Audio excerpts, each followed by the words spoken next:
আসসালামু আলাইকুম। আজকে আমরা যে বিষয়টি নিয়ে আলোচনা করব, যে বিষয়টি হচ্ছে গিয়ে নদী নৌকার সম্পর্কিত যতগুলো ম্যাথ আছে সেই ম্যাথগুলো নিয়ে আমরা আলোচনা করব।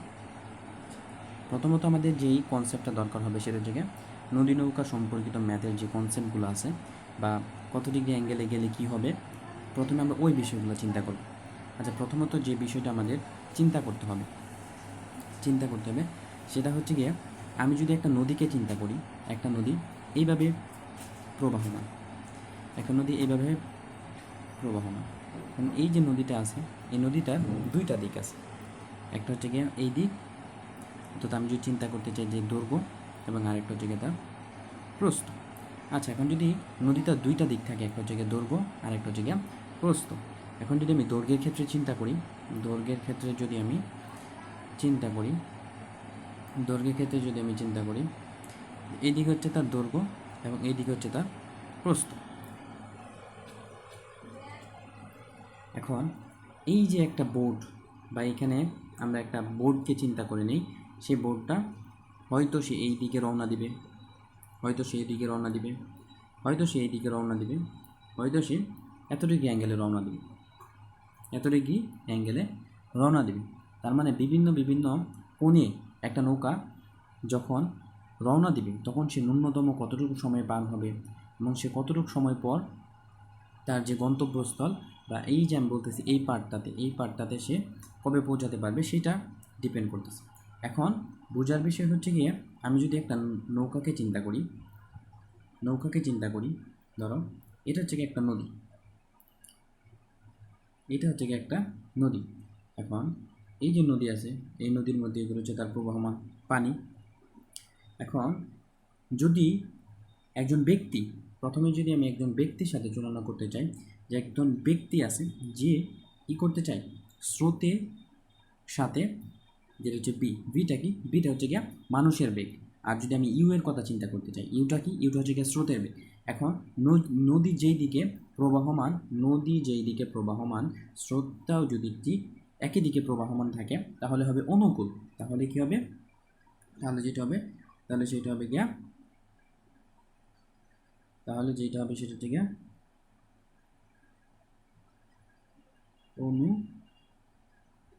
অনুকূল। বানানটা সম্ভবত ভুল হতে পারে।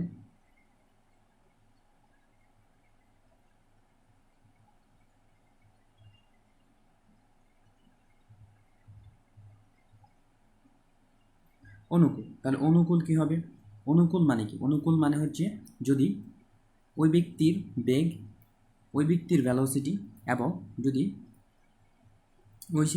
ওই ব্যক্তির ভ্যালোসিটি এবং যদি স্রোতের ভ্যালোসিটি যদি একই দিকে হয় বা একই ডাইরেকশনে হয়, তাহলে তাদের মধ্যে যে সম্পর্কটা বেশি হচ্ছে অনুকূল। আর অনুকূলে থাকলে কী হবে, ভি প্লাস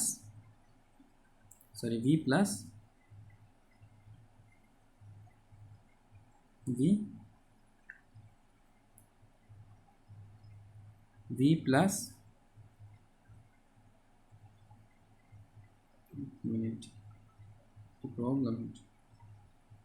প্লাস ই। এখন যদি তাদের মধ্যে সম্পর্কটা প্রতিকূল অবস্থানের জন্য হয়, অর্থাৎ তারা যদি বিপরীত ডাইরেকশনে কাজ করে, অর্থাৎ আমি তোমাদের বোঝাতে চাচ্ছি, যদি এই যে স্রোতটা আছে,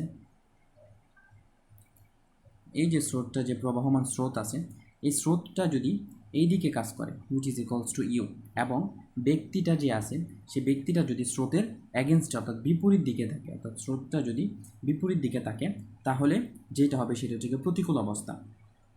তাহলে আমি প্রতিকূলের জন্য যদি চিন্তা করি, প্রতিকূল is equal to v minus u, এটা হবে, অর্থাৎ একটা আরেকটা থেকে বিয়োগ হয়ে যাবে। আচ্ছা, এখন প্রতিকূল আর অনুকূল অবস্থাটা আমরা দেখলাম। এখন যদি আমি নতুন আর একটা কেস দেখতে চাই, যে ধরো যে স্রোতের কথা আমি চিন্তা করতেছি, এখন একটা সাঁতারু যখন নদীতে পার দেবে, অর্থাৎ নদীতে যখন সাঁতার দেবে, তখন সে চাইবে ন্যূনতম সময়ে কীভাবে নদী পার হওয়া যায়। আচ্ছা, এখন ন্যূনতম সময়ে যদি আমি নদী পার হতে চাই, তাহলে আমার যে বিষয়গুলো মাথায় রাখতে হবে, ন্যূনতম সময়ে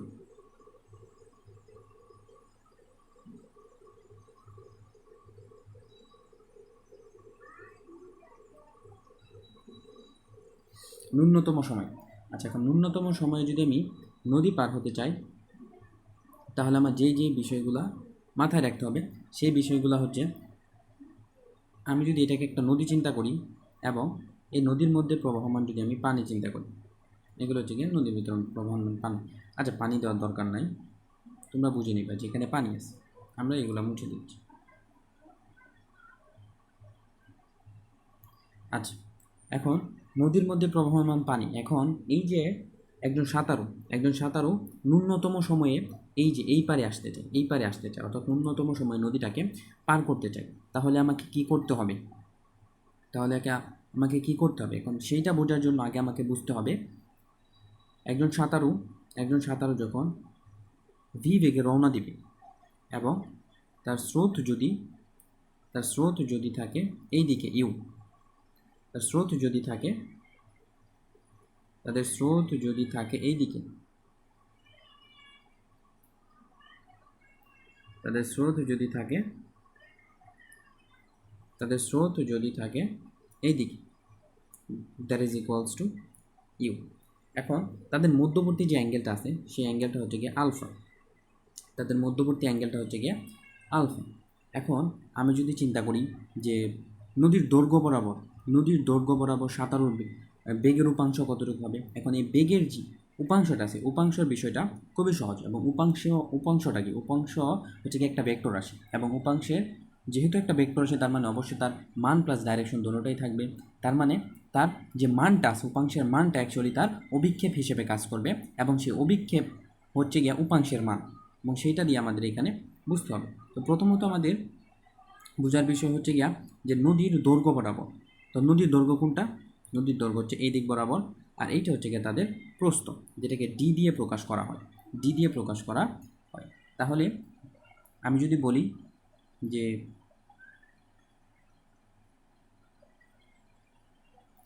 নদীর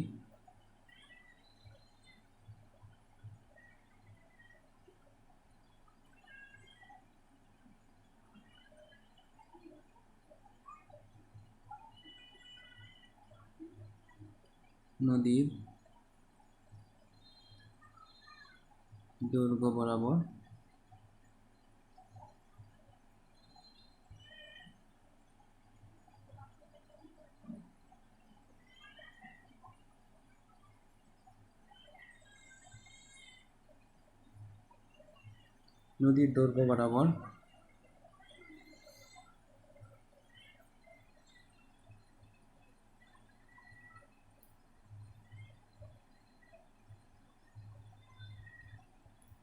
স্রোতের বেগের উপাংশ, তাহলে স্রোতের বেগের উপাংশ কোন দিকে হবে? এই দিকে। স্রোতের বেগের উপাংশটা হবে গিয়া কীরকম? স্রোতের বেগের উপাংশটা হবে গিয়া ইউ থাকবে, অর্থাৎ এই যে ইউটা কি করবে? ইউটা যেহেতু স্রোতের বেগের অর্থাৎ দৈর্ঘ্যের মধ্যে আছে, দেখো এই যে স্রোতটা আছে, এই স্রোতটা কিন্তু দৈর্ঘ্যের সাথেই প্রবাহমান হচ্ছে, তার মানে ইউ কজ 0 ডিগ্রি, এখন পুরো কজ 0 ডিগ্রির ভ্যালু হচ্ছে গিয়া 1, তার মানে ইউ, এটা কিন্তু 0 ডিগ্রি, তাহলে ইউ কজ 0 ডিগ্রির ভ্যালু কী হয়ে যাবে? ইউ কজ 0 ডিগ্রির ভ্যালু হয়ে যাবে 1, তার মানে আমি কি পাচ্ছি? ইউ পাই যাচ্ছি। এখন যদি আমি চিন্তা করি, বা সেম অপশনসটাকে যদি আমি চিন্তা করি, যে এতটুকু,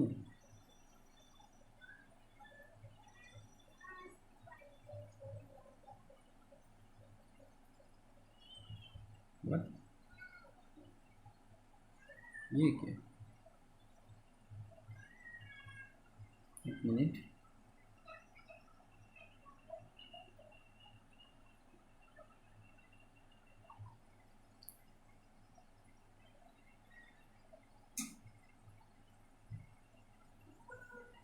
ইউ কস থিটা। আচ্ছা, এখন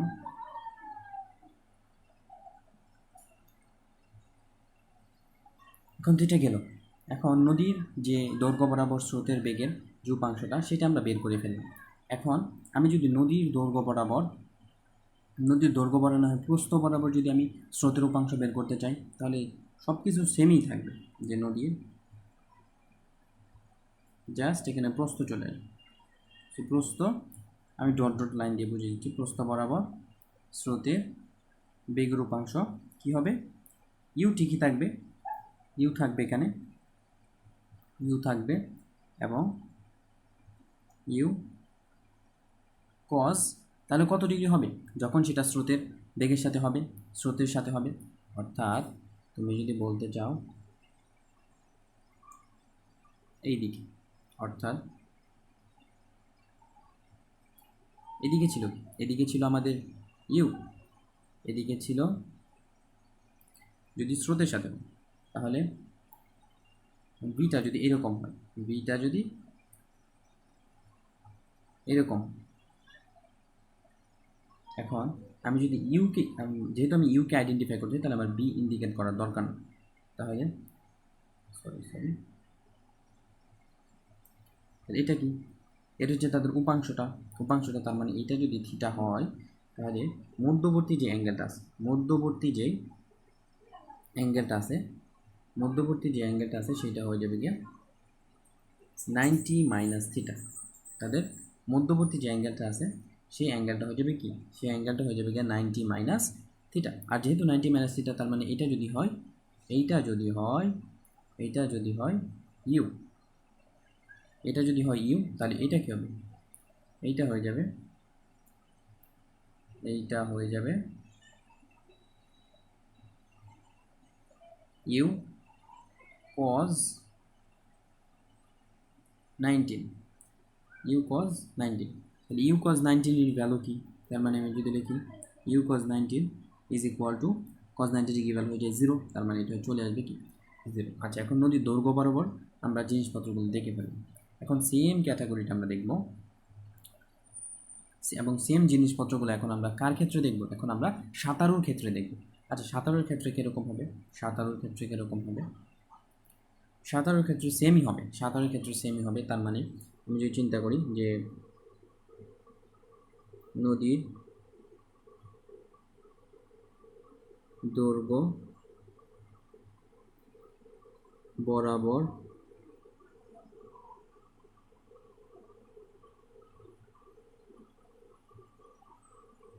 সাঁতারুর বেগ, নদীর দৈর্ঘ্য বরাবর সাঁতারুর বেগ কী হবে? আচ্ছা, প্রথমত যদি আমি চিন্তা করি যে এটা ছিল কি নদীটা, এখন এটা ছিল কার বেগ? এটা ছিল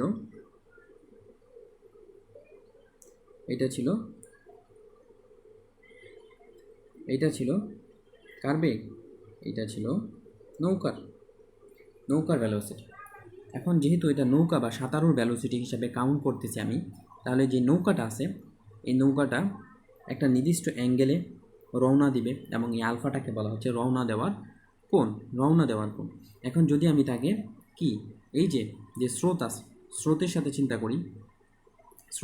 যদি আমি তাকে চিন্তা করি তাহলে স্রোত কী হবে? এখন এই যে উপাংশটা আছে, উপাংশটা কার উপরে হবে? এই উপাংশটা তার দৈর্ঘ্যের উপর হবে এবং দৈর্ঘ্যটা অ্যাকচুয়ালি এই দিকে থাকবে এবং এটা হচ্ছে তাদের স্রোত। তাহলে এখানে কী হবে? এখানে যদি আমি এটা চিন্তা করি যে নদীর দৈর্ঘ্য বরাবর সাঁতারুর বেগ কী হবে? সেটা হবে গিয়া বি কজ কত ডিগ্রি হবে? আলফা, বি কজ আলফা হয়ে যাবে। আবার যদি আমি সেম ঘটনাটা দেখতে যাই যে নদীর প্রস্থ বরাবর, তাহলে নদীর প্রস্থ বরাবর, এগুলো হচ্ছে ডট ডট, এগুলো ডট ডট দিয়ে আমি বুঝিয়ে দিচ্ছি। তাই নদীর প্রস্থ বরাবর কী হবে বা নদীর প্রস্থ বরাবর সাঁতারুর বেগ কী হবে? সেটা হবে গিয়া ইউ সাইন আলফা। এখন এটা কিভাবে আসলো? আচ্ছা, এটা বোঝার দরকার নেই, সেটা হবে গিয়ে ইউ কজ এই যে অ্যাঙ্গেলটা আছে, কারণ যেহেতু আমি যদি এটাকে নদীর প্রস্থ হিসেবে চিন্তা করি তাহলে এই যে অ্যাঙ্গেলটা, এই অ্যাঙ্গেলটা কী হয়ে যাবে? এই অ্যাঙ্গেলটা হয়ে যাবে 90 মাইনাস আলফা হয়ে যাবে, 90 মাইনাস আলফা হয়ে যাবে। যেহেতু 90 মাইনাস আলফা, 90 মাইনাস কি? 90 মাইনাস আলফা।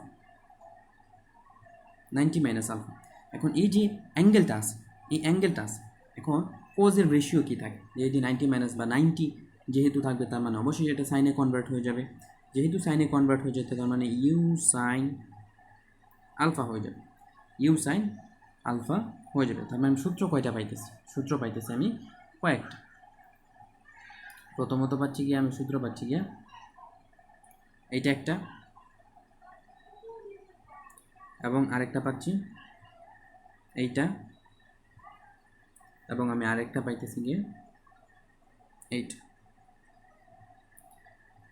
নদীর প্রস্থ বরাবর, এবং আরেকটা পাই যে এইটা এইটা। আচ্ছা, এখন বোঝার বিষয়টা কি ভাই?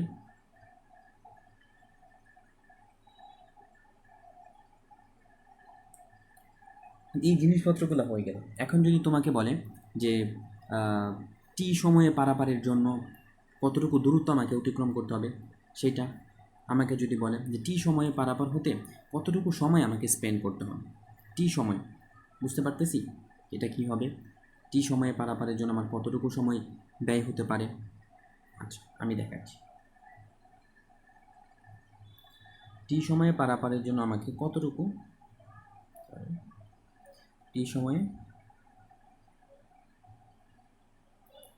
সময়ে পারাপারের জন্য। আচ্ছা, প্রথমে যদি আমি চিন্তা করি যে এটা কি ছিল, নদীটা ছিল, এবং এইদিকে ব্যক্তিটার বেগ কাজ করতেছিল, এইদিকে ব্যক্তিটার বেগ কাজ করতেছিল ভি, আর এইদিকে ইউ, বা যেটাকে বলতেছি আমরা স্রোতের বেগ কাজ করতেছিল, স্রোতের বেগ ইউ, স্রোতের বেগ কাজ করতেছিল ইউ, স্রোতের বেগ কাজ করতেছিল। এখন টি সময়ে পারাপারের জন্য এখন একটা ব্যক্তি যদি রওনা দেয় এইটা, অর্থাৎ আলফা কোণে যদি রওনা দেয়, তাহলে ওই ব্যক্তিটা তার লব্ধি বরাবর যে কোনো একটা জায়গায় গিয়ে পৌঁছবে, এবং সেই লব্ধিটাকে বলা হচ্ছে ডাব্লু। সেই লব্ধিটাকে কি বলা হচ্ছে? ডাব্লু। এখন টি সময় পারাপারের জন্য যদি অতিক্রান্ত সময় যদি আমাকে বের করতে হয়, যে টি সময়ে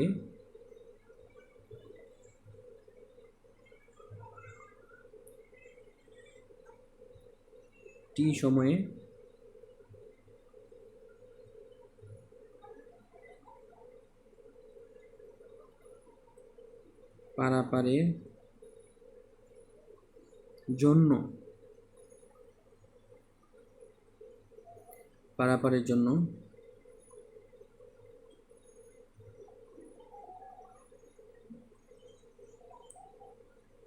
অতিক্রান্ত দূরত্ব কতটুকু হবে? অতিক্রান্ত দূরত্ব তাহলে কী হবে? এখন যদি আমি চিন্তা করি যে সেটা সমবেগের সাথে, তার মানে S is equal to what? S is equal to বিটির সাথে আমি সেটাকে কী করতে পারি? তুলনা করতে পারি। অর্থাৎ এটা হচ্ছে সরণ, এটা হচ্ছে ভ্যালোসিটি, এবং এটা হচ্ছে টি, সেটা হচ্ছে টি। এখন এটা দুইটা দিক বরাবর হতে পারে, একটা হচ্ছে প্রস্থ বরাবর আর একটা হচ্ছে দৈর্ঘ্য বরাবর। টি সময়ে পারাপারের জন্য অতিক্রান্ত দূরত্ব এস ইজ ইকুয়াল টু বিটি, এবং সেটা দৈর্ঘ্য বরাবর হতে পারে এবং সেটা প্রস্থ বরাবর হতে পারে। এখন আমি এটাকে দৈর্ঘ্য হিসেবে যদি চিন্তা করি, বা দৈর্ঘ্য বরাবর যদি হয়, দৈর্ঘ্য বরাবর, তাহলে দৈর্ঘ্য বরাবর হওয়ার জন্য কি করতে হবে? দৈর্ঘ্য বরাবর, তার মানে এস ইজ ইকুয়াল টু বিটি। এখন এই যে এস ইজ ইকুয়াল টু বিটি আমি লিখতেছি, এখানে সরণ হচ্ছে গিয়ে এক্স, মানে সরণ হচ্ছে গিয়ে এক্স, এবং ভ্যালোসিটি কি? এখন ভ্যালোসিটি বলতে আমি বোঝাচ্ছি যে দৈর্ঘ্য বরাবর সমস্ত বেগ, এখন দৈর্ঘ্য বরাবর সমস্ত বেগ, সেটা সাঁতারুর বেগও আছে এবং স্রোতের বেগও আছে। তার মানে সেটা কী হবে? ইউ কস 0 ডিগ্রি, তার মানে ইউ কারণ কস 0 ডিগ্রি ভ্যালু কত? 1। তারপরে হচ্ছে গিয়ে কি? ভি, তার মানে ভি কস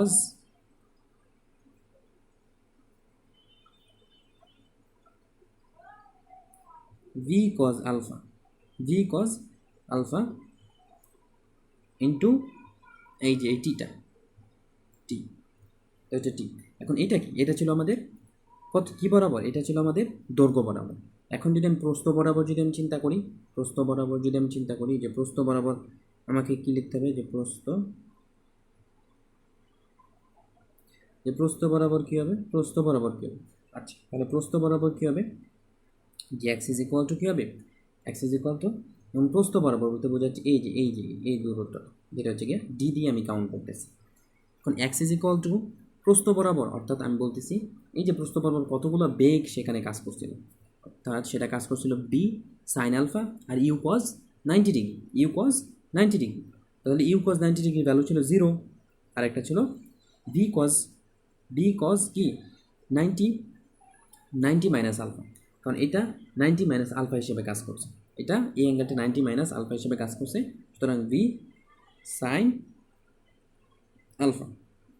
তাহলে আমি যেটা পাচ্ছি সেটা হচ্ছে গিয়া এবং ইন্টু টি, তার মানে সেটা কী হবে V sine alpha into T. তাহলে আমি এখান থেকে আরেকটা সূত্র আমি বের করে ফেলছি, এইটা একটা সূত্র এবং এইটা আরেকটা সূত্র। তাহলে এখানে এক্স ইজ ইকুয়াল টু কি, X is equal to V sine alpha, X is equal to V sine alpha.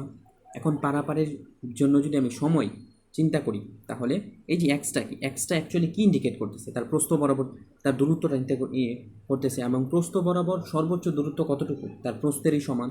সুতরাং আমি বলতে পারি যে D is equal to V sine alpha into capital T. Capital T কি, পারাপারের সময়। সুতরাং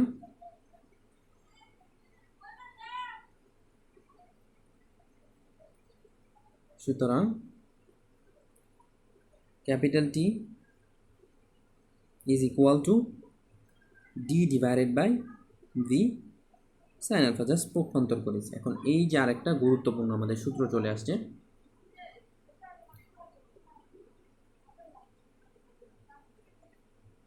এই যে এই সূত্রটা, এখন এই সূত্রটা দিয়ে আমাদের অনেক ম্যাথ সলভ করে ফেলতে পারবো। আচ্ছা, এখন যে আমরা যে বোঝার যে বিষয়টা আছে যে ন্যূনতম কতটুকু সময় সে নদী পারাপার হতে পারবে, অথবা সবচেয়ে কম পথ অতিক্রম করে সে নদী পারাপার হতে পারবে, সেই বিষয়গুলো এখন আমরা বুঝবো।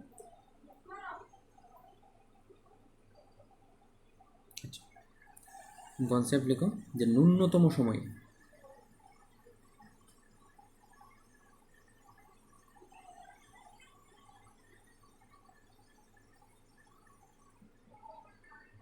আচ্ছা এক মিনিট, ওইটা লেখার দরকার নাই, যে ফার্স্টে ন্যূনতম যে সময়টা আমরা লিখছিলাম এটা লেখার এখানে দরকার নাই, এটাকে মুছে দিচ্ছি। আচ্ছা, মুছার দরকার নেই, থাকে। এখন ন্যূনতম সময়, এই এখন আমাদের যে কনসেপ্টটা পড়তে হবে সেটা হচ্ছে ন্যূনতম সময়ে আমাদের, বা কতটুকু ন্যূনতম সময়ে আমরা নদীটা পার হতে পারবো সেইটা ন্যূনতম সময়। কারণ নদীটা ছিল, এটা কি ছিল, এটা ছিল একটা নদী, এবং সাঁতারও কোন দিকে, সাঁতারুর বেগ ছিল ভি এবং স্রোতের বেগ ছিল ইউ, এবং তাদের মধ্যবর্তী আলফা কোণ ছিল একটা, তাদের মধ্যবর্তী যে অ্যাঙ্গেলটা ছিল সেটা হচ্ছে গিয়ে একটা অ্যাঙ্গেল, সেটা হচ্ছে গিয়ে আলফা। এখন আমাদের কনসেপ্টটা কী ভাই, কনসেপ্ট হচ্ছে গিয়ে ন্যূনতম সময় নদী পার হতে হবে। আমি সূত্র কী পাইছি, T is equal to D divided by B sign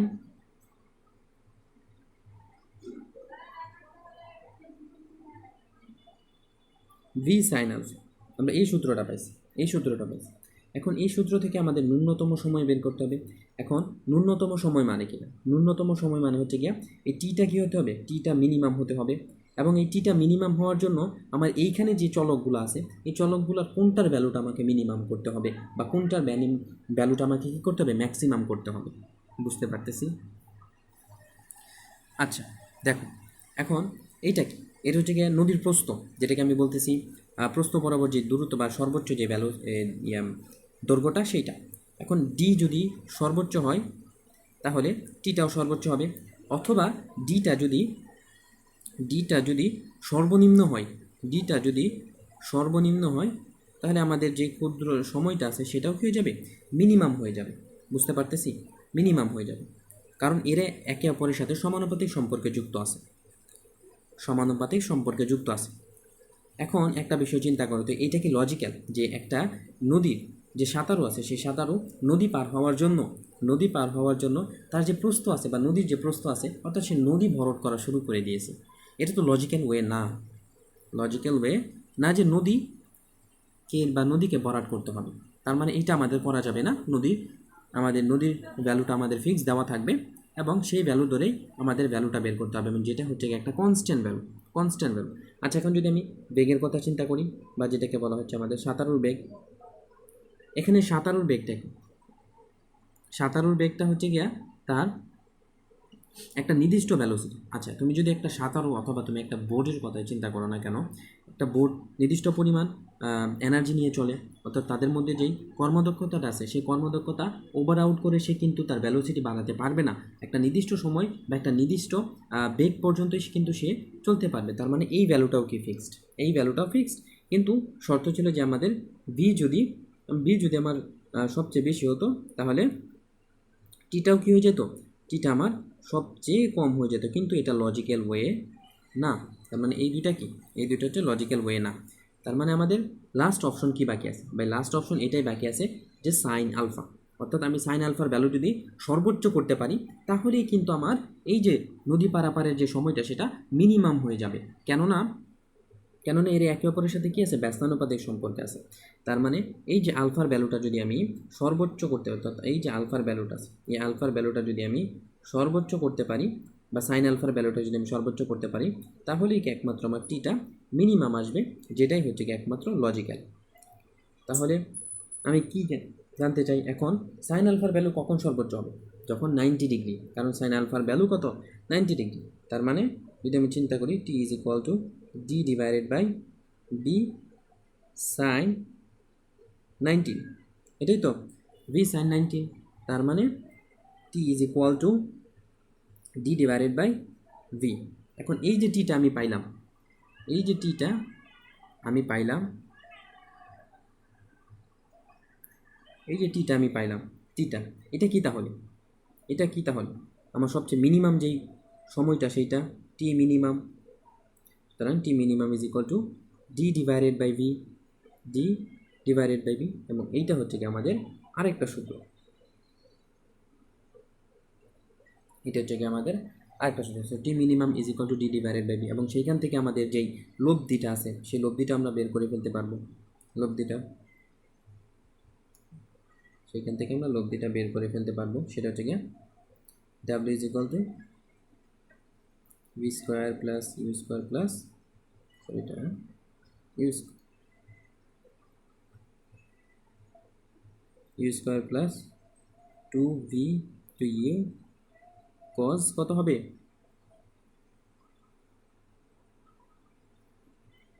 cause হয়ে যাবে 90, কজ 90 ডিগ্রি। তার মানে কজ 90 ডিগ্রি পুরোটার ভ্যালু 0 হয়ে যাবে, সুতরাং থাকবে কি V square plus U square. তাহলে এইটা হচ্ছে আমাদের আরেকটা সূত্র, এবং এইটা জায়গায় আমাদের আরেকটা সূত্র। আচ্ছা, এখন আমাদের নতুন আরেকটা কনসেপ্ট শিখতে হবে, সেটা হচ্ছে গিয়া ন্যূনতম পথে অতিক্রম বা ন্যূনতম পথ অতিক্রম করার ক্ষেত্রে, ন্যূনতম পথ, এটা হচ্ছে আরেকটা ন্যূনতম পথের ক্ষেত্রে। আচ্ছা, এটা কি, এটা ছিল আমাদের নদীটা, এটা ছিল আমাদের নদীটা। এখন তুমি একটা বিষয় চিন্তা করো তো, একটা নৌকা যদি এইদিকে যায় তাহলে সে ন্যূনতম পথ অতিক্রম করবে, এইদিকে গেলে অতিক্রম করবে, এদিকে গেলে অতিক্রম করবে না। এই কোনো দিক বরাবর গেলেই একটা নদী ন্যূনতম পথ অতিক্রম করবে না। একটা ন্যূনতম পথ অতিক্রম করবে তখনই যখন সে এই যে বরাবর যাবে, অর্থাৎ তার যে লব্ধি বেগটা থাকবে সেই লব্ধি বেগটা যদি একদম লম্ব বরাবর হয় তাহলে একমাত্র সে কী করতে পারবে, ন্যূনতম পথ অতিক্রম করতে পারবে, ন্যূনতম পথ অতিক্রম করতে পারবে। তাহলে বোঝার বিষয় হচ্ছে গিয়া, এখন তার লব্ধি বেগ আমি কি চাচ্ছি, আমি তার লব্ধি বেগ চাচ্ছি যে তার লব্ধি বেগটা এই দিকে হোক। এখন যেহেতু তার লব্ধি বেগ এইটাকে, তার মানে অবশ্যই সাঁতারুকে কী করতে হবে, এই যে সাঁতারুকে কী করতে হবে, এদিকে ছিল কি, এদিকে ছিল তার স্রোত, এদিকে হচ্ছে তার স্রোত। তার মানে সাঁতারুকে অবশ্যই অথবা বোটকে অবশ্যই কী করতে হবে, স্রোতের এগেনস্টে আলফা কোণে নিয়োজিত রাখতে হবে, অর্থাৎ আলফা কোণে রওনা দিতে হবে। তাহলে এটা কি ভাই, এটা হচ্ছে গিয়ে থিটা, এটাকে থিটা চিন্তা করলাম, তো theta is equal two 90 degree, এটা আমরা জানি থিটা ইজ ইকুয়াল টু কি 90 ডিগ্রি, এবং তার টোটাল অ্যাঙ্গেলটা হচ্ছে গিয়া আলফা, এবং তার যে সাঁতারু অথবা বোট আছে সেটাকে কী করতে হবে, আলফা কোণে রওনা দিতে হবে। এখন ন্যূনতম পথ অতিক্রম করবে যখন সে আলফা কোণে রওনা দিবে। এখন এই আলফা কোণটা কত বা কত কোণে আমি রওনা দিলে সেখানে পৌঁছতে পারবো, এখন 10 থিটা মানে কি, যার সাথে অ্যাঙ্গেল সে কি থাকবে, সিঙ্গেল থাকবে। এবং যার সাথে অ্যাঙ্গেল সে কি থাকবে, সিঙ্গেল থাকবে। তার মানে কার সাথে অ্যাঙ্গেল ভাই, এখানে ইউ এর সাথে, ইউ এর সাথে, তাহলে ইউটা এখানে সিঙ্গেল থাকবে। V sine alpha, sorry V cos alpha. এখন 90 ডিগ্রি থিটার ভ্যালু কত, থিটার ভ্যালু হচ্ছে কি 90 ডিগ্রি, থিটার ভ্যালু যেহেতু 90 ডিগ্রি, তার মানে 90 ডিগ্রি ভ্যালু হচ্ছে 1/0। থিটার ভ্যালু হচ্ছে কি, থিটার ভ্যালু হচ্ছে কি 90 ডিগ্রি, তারা ভি সাইন 90, এবং এখানে হচ্ছে কি U plus V, sorry sorry sorry sorry এখানে থিটার ভ্যালু তো 90 ডিগ্রি, এখানে আলফার ভ্যালু তো আমরা বের করবো, দুঃখিত দুঃখিত দুঃখিত, এখানে আলফার ভ্যালু তো আমরা বের করবো, এই যে আলফা। এখন এই যে পাশাপাশি যদি আমি গুণ দিয়ে দিই, তার মানে কি থাকছে, U plus V cos alpha is equal to 0 থাকতেছে, 0 থাকতেছে। সুতরাং U plus V cos alpha, U plus V cos alpha. সুতরাং এখান থেকে আমরা একটা সুন্দর সূত্র পাই যে cos alpha is equal to minus of U divided by V. সুতরাং alpha is equal to cos inverse U divided by V. তার মানে এইটা হচ্ছে কি আমাদের আরেকটা ফেমাস সূত্র, হচ্ছে আমাদের আরেকটা ফেমাস সূত্র। আচ্ছা, তাহলে বোঝা গেল alpha is equal to cos inverse U divided by. তার মানে এই ক্ষেত্রে যদি আমি তার লব্ধি বেগটা বের করতে চাই, তো W is equal to root over of U square plus V square plus 2 into U V cos আলফার ভ্যালু কত, কজ আলফা আমাকে বসাতে হবে। আচ্ছা, এখন কজ আলফার ভ্যালু কি বলো, U square V square U into V, এই যে কজ আলফার ভ্যালু হচ্ছে minus of U divided by V, U divided by V. সুতরাং এই ভি ভি কাটা থাকতেছে গিয়ে ইউ, সুতরাং U square plus V square minus of 2 U, সুতরাং ভি স্কোয়ার মাইনাস অফ 8 হচ্ছে কি আমাদের আরেকটা সূত্র।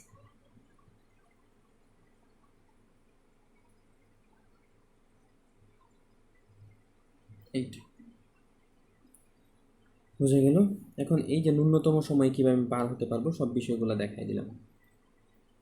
এখন আরেকটা কিছু আছে, দেখো আরেকটা গুরুত্বপূর্ণ বিষয় হচ্ছে এইটা, দেখো এটা যদি নদীটা হয়, নদী হয়, এটা যদি নদী হয়, তাহলে এখানে বোঝার বিষয় হচ্ছে গিয়া একটা ব্যক্তি এদিকে গতিশীল এবং স্রোতটা হচ্ছে কি এইদিকে গতিশীল, এবং এটা হচ্ছে তাদের রওনা দেওয়ার কোণ, এটা হচ্ছে কি তাদের কি রওনা দেওয়ার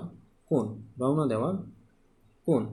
এখন তার বিপরীত বিন্দু, অর্থাৎ এই যে কোণে সে রওনা দিল, তার যে একটা বিপরীত বিন্দু আছে, এই বিপরীত বিন্দু সেই থেকে সে কতটুকু দূরত্ব অতিক্রম করলো, সেগুলো আমাদের বের করতে বলতে পারে, সেগুলো আমাদের কী করতে পারে, বের করতে বলতে পারে। এবং যেহেতু ভিডিওটা লেন্দি হয়ে গেছে, তাহলে পরের ভিডিওটা আমরা নেক্সট টাইমে দিয়ে দিব, যখন আমি ফ্রি থাকবো তখন এই ভিডিওটা আমি দিয়ে দিব। আপাতত এতটুকু থাক, এগুলো আমি মুছে দিচ্ছি। আচ্ছা, বাই বাই।